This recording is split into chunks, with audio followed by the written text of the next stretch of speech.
Nouriel, you've really analyzed business models, if I may say so, economic growth models of so many countries over decades. How are you really analyzing the economic development model which India has, is practicing and exercising last couple of years?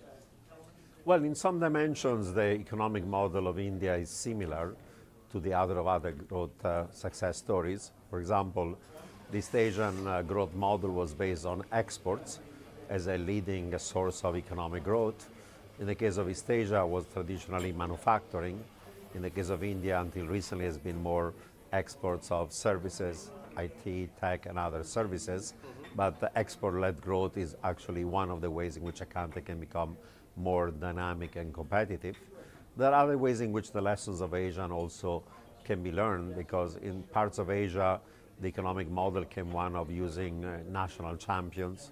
Say in Indonesia, there's Suharto, in China, there's Xi Jinping, the Keiretsu model of Japan, or the Chaebol model of Korea. For a while, actually, those national champions were a source of economic dynamism, but the reality is that over the medium term, when you have too much concentration of economic power among a small group of conglomerates, you are reducing potential growth because you are hampering innovation, you're restricting new entrants, there is not as much competition, and total factor productivity growth depends on having a very competitive sector. What's happening in India, for example, in the tech sector is one in which there is a level playing field. Any firm can enter the tech stack, allows new entrants, new unicorns to provide financial and other services.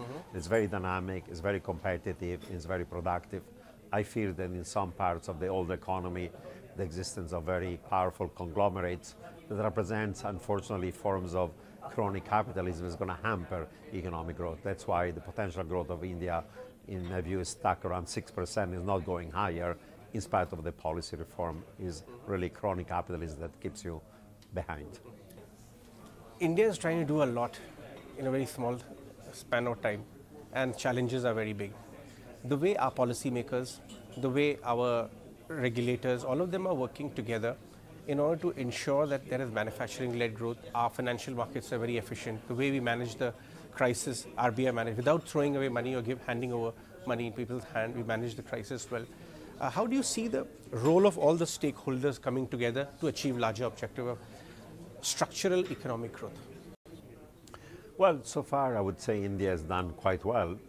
Of course, in India, you have to have a coordination of a variety of policymakers and also regulators, not only at the union level, but also at the state level.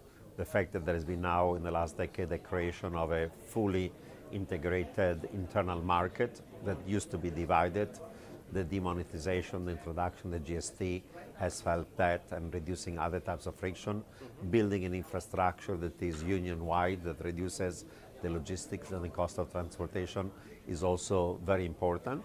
Those policy choices, of course, are more challenging in a democracy than they are in an autocracy.